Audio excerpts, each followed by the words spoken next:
اعوذ باللہ من الشیطان الرجیم، بسم اللہ الرحمن الرحیم۔ اردو پوائنٹ 313 کے ساتھ ہم آپ کی خدمت میں ایک نئی ویڈیو لے کر حاضر ہوئے ہیں۔ آج کی ویڈیو کا عنوان ہے حضرت ادریس علیہ السلام۔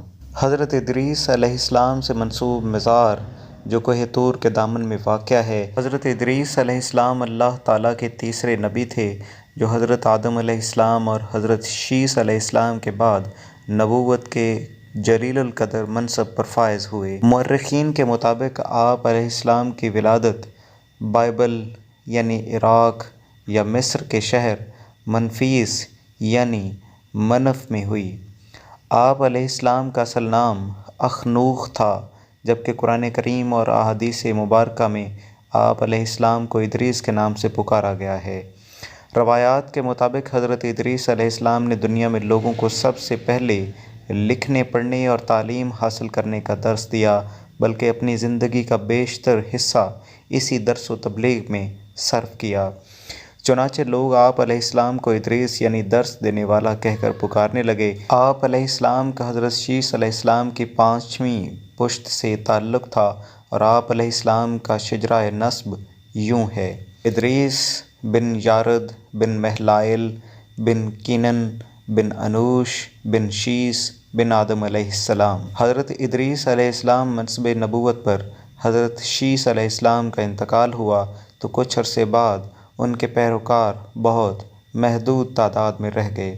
قابیل کی اولاد نے کفر و شرک، بدکاری و بے حیائی کا بازار گرم کر رکھا تھا، زنا کاری اور شراب نوشی عام تھی، پاکیزہ رشتوں کی پہچان ناپید ہو چکی تھی، بتوں کی پوجا اور آگ کی پرستش ہو رہی تھی، گویا دنیا پر شیطان اور اس کے حواریوں کا راج تھا۔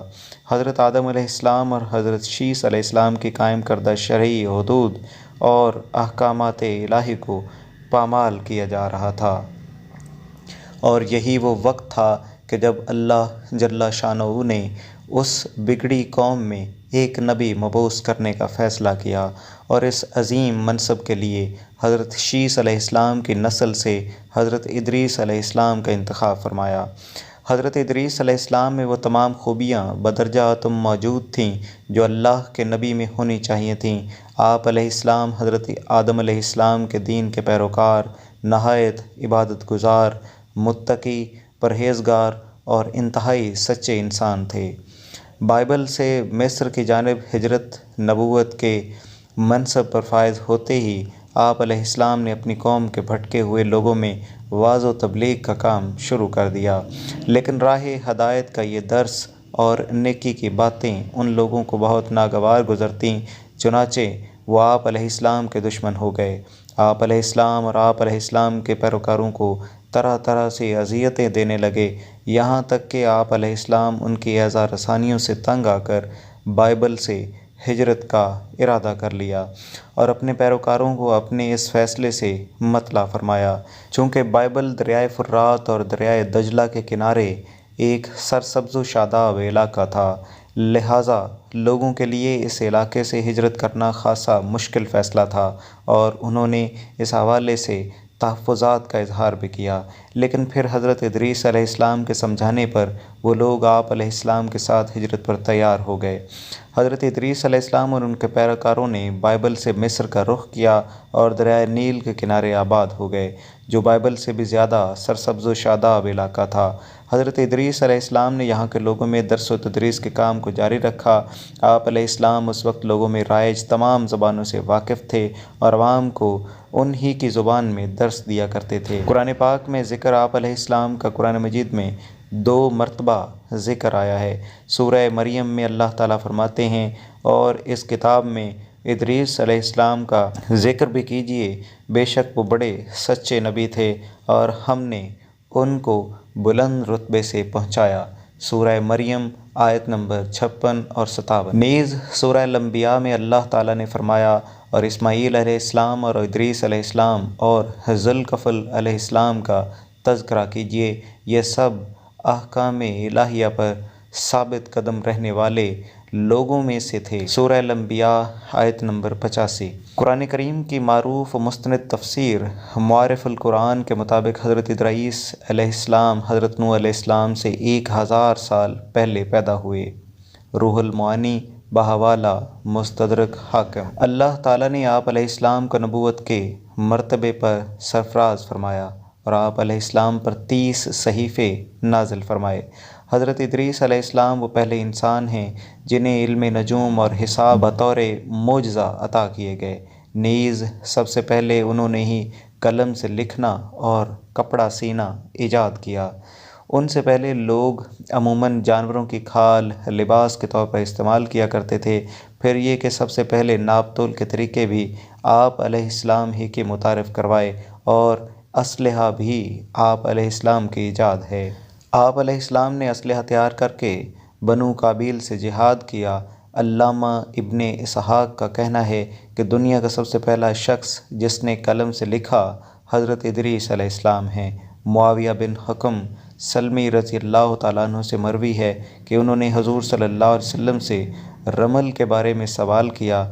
یہ ایک ایسا علم ہے جس میں ریت پر مخصوص لکیریں کھینچ کر کچھ معلوم کیا جاتا ہے۔ تو رسول اللہ صلی اللہ علیہ وسلم نے فرمایا ایک پیغمبر تھے جنہوں نے یہ لکھا، لہٰذا جس شخص کا خط ان کے موافق ہو جائے تو اچھا ہے۔ علماء تفسیر فرماتے ہیں کہ پہلا شخص جس نے تبلیغ دین کے لیے وعظ و خطاب کا سلسلہ شروع کیا وہ حضرت ادریس علیہ السلام تھے۔ حضرت ادریس علیہ السلام چوتھے آسمان پر ہلال بن سیار کہتے ہیں کہ حضرت ابن عباس رضی اللہ تعالیٰ عنہ نے حضرت کعب رضی اللہ تعالیٰ عنہ سے پوچھا کہ قرآن پاک کی اس آیت وَرَفَعْنَهُ مَكَانًا عَلِيًّا اور ہم نے ان کو اونچی جگہ اٹھا لیا کا کیا مطلب ہے؟ حضرت کعب رضی اللہ تعالیٰ عنہ نے فرمایا اللہ عز و جل نے حضرت ادریس علیہ السلام کی طرف وحی بھیجی کہ میں تمہیں ہر روز تمام بنی آدم کے اعمال کے برابر درجات دیتا ہوں۔ اس سے مراد اس زمانے کی تمام بنی آدم ہیں۔ تو حضرت ادریس علیہ السلام نے چاہا کہ پھر تو اعمال میں اور اضافہ ہونا چاہیے، لہٰذا جب ان کے پاس فرشتے آئے تو انہوں نے وحی کا ذکر کرتے ہوئے کہا میں چاہتا ہوں کہ ملک الموت سے بات کروں اور پوچھوں کہ کب تک میری زندگی باقی ہے۔ فرشتے نے حضرت ادریس علیہ السلام کو اپنے پروں پر اٹھایا اور انہی کو لے کر آسمان کی طرف بلند ہو گیا۔ جب وہ چوتھے آسمان پر پہنچے تو ان کی ملک الموت سے ملاقات ہو گئی جو نیچے اتر رہے تھے۔ حضرت ادریس علیہ السلام کے دوست فرشتے نے ملک الموت سے حضرت ادریس علیہ السلام کے بارے میں ذکر کیا تو اسرائیل علیہ السلام نے پوچھا حضرت ادریس علیہ السلام کہاں ہیں؟ فرشتے نے جواب دیا کہ وہ میری پشت پر ہیں۔ اس پر ملک الموت حیرت کا اظہار کرتے ہوئے کہا کہ واہ تعجب ہے، مجھے پروردگار کی طرف سے کہہ کر بھیجا گیا ہے کہ حضرت ادریس علیہ السلام کی روح چوتھے آسمان پر قبض کر لوں۔ تو میں نے سوچا کہ وہ تو زمین پر ہیں، ان کی روح چوتھے آسمان پر کیسے قبض کروں گا؟ ابھی اسی سوچ و بچار میں تھا اور زمین پر اتر رہا تھا کہ تم انہیں لے کر چوتھے آسمان پر آ گئے۔ پھر ملک الموت نے ان کی روح قبض کر لی۔ قصص الانبیاء ابن کثیر۔ ابن ابی حاتم نے بھی اس آیت کی تفسیر کے ذریعے ذکر کرتے ہوئے یہ اضافہ کیا ہے کہ حضرت ادریس علیہ السلام نے فرشتے سے کہا ملک الموت سے میرے بارے میں سوال کرو کہ میری عمر کتنی باقی رہ گئی ہے، جبکہ حضرت ادریس علیہ السلام فرشتے کے ساتھ ہی تھے۔ فرشتے کے سوال پر ملک الموت نے کہا جب تک میں انہیں دیکھ نہ لوں اس وقت تک کچھ نہیں بتا سکتا۔ پھر ملک الموت نے حضرت ادریس علیہ السلام کو دیکھ لیا تو فرشتے سے کہا کہ آپ مجھ سے ایسے شخص کے بارے میں سوال کر رہے ہیں جس کی زندگی پلک جھپکنے سے زیادہ نہیں رہی۔ پھر فرشتے نے پر کے نیچے حضرت ادریس علیہ السلام کو دیکھا تو ان کی وفات ہو چکی تھی۔ قصص الانبیاء ابن کثیر۔ روضۃ الاصفیاء کے مصنف تحریر کرتے ہیں کہ حضرت ادریس علیہ السلام کثرت سے اللہ تعالیٰ کی حمد و ثنا اور عبادت میں مصروف رہتے تھے اور فرشتوں میں نہایت محبت اور عقیدت و احترام کی نظروں سے دیکھے جاتے تھے۔ فرشتے ان کے پاس آتے اور ان کی صحبت میں بیٹھا کرتے تھے۔ چنانچہ ایک مرتبہ حضرت اسرائیل علیہ السلام بھی اللہ تعالیٰ سے اجازت لے کر آئے اور انسانی شکل میں بہت دیر تک ان کی صحبت میں حاضر رہے۔ حضرت ادریس علیہ السلام کو جب معلوم ہوا کہ یہ کوئی انسان نہیں بلکہ اسرائیل علیہ السلام ہیں اور روح قبض کرنے کی خدمت پر مامور ہیں تو آپ علیہ السلام نے ان سے فرمایا کہ میرا دل چاہتا ہے کہ تم مجھے موت کا ذائقہ چکھاؤ۔ اس پر حضرت اسرائیل علیہ السلام نے اللہ تعالیٰ کی اجازت سے ان کی روح نکالی اور پھر واپس کر دی۔ اس کے بعد حضرت ادریس علیہ السلام نے ان سے فرمایا، میرا دل چاہتا ہے کہ میں جنت اور دوزخ دیکھوں۔ چنانچہ حضرت اسرائیل علیہ السلام نے اللہ تعالیٰ سے اجازت لے کر انہیں دوزخ دکھائی۔ وہ دوزخ دیکھ کر جنت میں آئے اور بہت دیر تک وہاں مناظر دیکھتے رہے۔ آخر حضرت اسرائیل علیہ السلام نے عرض کیا کہ اب واپس تشریف لے چلیے، مگر حضرت ادریس علیہ السلام نے جواب میں کہا کہ جب تک جنت و دوزخ کو پیدا کرنے والا مجھے یہاں سے جانے کا حکم نہیں دے گا اس وقت تک یہاں سے نہیں جاؤں گا۔ چنانچہ اللہ تعالیٰ نے ایک فرشتے کو مقرر فرمایا کہ وہ ان کے درمیان فیصلہ کر دے۔ حضرت اسرائیل علیہ السلام نے اس فرشتے کو پوری صورتحال بتائی۔ پھر حضرت ادریس علیہ السلام نے فرمایا، میں قانون خداوندی کے مطابق موت کا ذائقہ چکھ چکا ہوں اور اب جنت میں آ گیا ہوں، چونکہ حق تعالیٰ نے فرمایا ہے ہم تم کو اس سے نہیں نکالیں گے، لہٰذا میں یہاں سے نہیں جانا چاہتا۔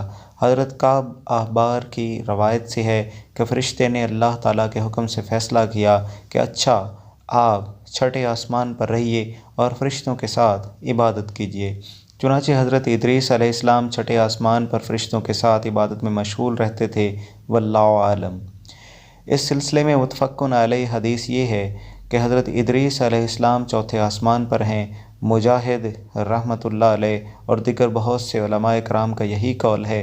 حضرت زہری رحمۃ اللہ علیہ نے بھی یہی حضرت انس رضی اللہ تعالیٰ عنہ سے مروی معراج کی حدیث نقل کی ہے کہ جب نبی کریم صلی اللہ علیہ وآلہ وسلم معراج کی رات چوتھے آسمان پر پہنچے تو وہاں آپ صلی اللہ علیہ وسلم کی ملاقات حضرت ادریس علیہ السلام سے ہوئی، جنہوں نے حضور صلی اللہ علیہ وآلہ وسلم کو دیکھ کر فرمایا، مرحبا ساحل بھائی اور ساحل نبی ابن کثیر۔ حضرت ادریس علیہ السلام کی زندگی میں دو چیزیں بہت نمایاں ہیں، ایک وعظ و تبلیغ اور دوسری آل کابیل کے ساتھ جہاد۔ چونکہ انہیں وعظ و تبلیغ میں ملکہ حاصل تھا، چنانچہ ان کی پہلی کوشش یہی رہی کہ وعظ و نصیحت سے آل کابیل راہ راست پر آ جائے اور دنیا برائیوں سے پاک ہو کر ایک اللہ کی عبادت کرنے لگے۔ لیکن شیطان نے ان لوگوں کو پوری طرح اپنی گرفت میں لے لیا تھا۔ جب آپ علیہ السلام ان سے اللہ کی وحدانیت کی بات کرتے، ایک اللہ کی عبادت کی نصیحت کرتے، برائیوں کو چھوڑنے کی تلقین کرتے تو یہ باتیں ان لوگوں کو بڑی ناگوار گزرتیں، آگ بگولا ہو کر انہیں اذیتیں دیتے، تمسخر اڑاتے، پتھر مارتے۔ دراصل ایک طویل عرصے تک شیطان کے زیر اثر رہ کر یہ لوگ شرک و کفر اور برائیوں کی دلدل میں گردن تک دھنس چکے تھے۔ دنیا واضح طور پر دو گروہوں میں تقسیم ہو چکی تھی، ایک شیطان کے پیروکار اور دوسرے اللہ رب العزت کائنات کے ماننے والے کے۔ حضرت ادریس علیہ السلام اس صورتحال پر بڑے دل گرفتہ اور پریشان رہا کرتے تھے۔ آپ علیہ السلام نے لاکھ کوشش کی کہ کسی طرح تبلیغ کے ذریعے ان لوگوں کو راہ راست پر لایا جا سکے، لیکن جب کوئی صورتحال نظر نہ آئی تو انہوں نے اللہ تعالیٰ کے حکم سے ان لوگوں کے خلاف جہاد کا فیصلہ کیا۔ انہوں نے اللہ اور اس کے پیغمبر پر ایمان رکھنے والے نوجوانوں کی ایک جماعت کے ساتھ آل کابیل کے ساتھ جہاد کیا، جس میں اللہ تعالیٰ نے انہیں کامیابی عطا فرمائی اور بہت سے لوگ دین حق کی جانب راغب ہو گئے۔ وما علینا الا البلاغ المبین۔